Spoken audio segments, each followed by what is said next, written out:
মাস্টারে jogger গায়ে মারে।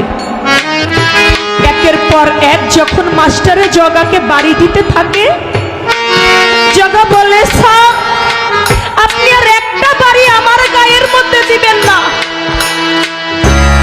বলে কেন? বলে আমাকে যিনি আমার দীনবন্ধু, আমার গোপাল বন্ধু আমাকে যখন এই দইটা হাতের মধ্যে দিয়েছিল, তিনি বলেছিল জগারে কারো হাতে দইটা দিস না, তুই তোর হাত দিয়ে সবাইকে দইটা বিতরণ করিস, তাতে দইয়ের কোনো কমতি পড়বে না। আপনি আমাকে একটা বারো আর মারবেন না, আমি আপনার 1000 লোককেই আমি এই এক টুপা দই থেকে আমি খাওয়াবো। বলে কেমনে সম্ভব তুই খাওয়া? জগা দইয়ের টুপাটা হাতে নিয়ে 1 চামচ করে দই সমস্ত অতিথিদের বিলাইতে লাগলো। সবাইকে বাবা খাওয়ানো যখন শেষ, তারপরে অর্ধেকটা দই টুপার মধ্যে রয়ে গেল। মাস্টার অবাক হয়ে গেছে, কিরে জগা 1000 মানুষকে এক টুপা থেকে দই খাওয়াইলি, তার মধ্যে অর্ধেকটা দই রয়ে গেল, তুই এই দই পাইছস কই? আমার এটা তোর বলতে হবে, তুই কই পাইছস এই দই? 1000 মানুষকে খাওয়াইলি, ছোট্ট একটা টুপা দই, তারপর শেষ হয় না? বলে এটা আমার গোপাল বন্ধু দিছে। বলে কোথায় তোর গোপাল বন্ধু? আমি তাকে দেখতে চাই। বলে তাহলে আমার সাথে আসেন। ওই জঙ্গলে গিয়া ডাক দিছে, দীনবন্ধু রে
দীনবন্ধু, ও আমার গোপাল বন্ধু, আমার দয়াল দরদি, তোমাকে আমার স্যার আমার মাস্টার দেখতে চায়। আইসা সামনে দাঁড়াইছে, বলে স্যার এই দেখেন, এই যে আমার গুরু, এই যে আমার দয়াল। বলে কই আমি তো দেখি না। বলে এই তো আপনার সামনে দাঁড়িয়ে আছে। বলে কই আমি তো তারে দেখতেছি না।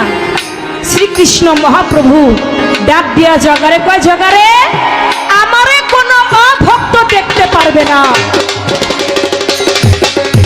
আমাকে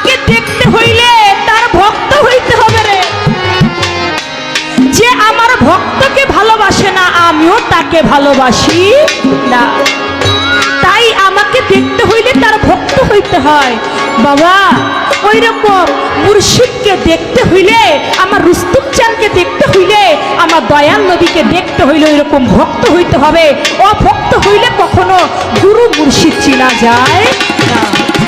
তাই বলেছে মন যখন তোর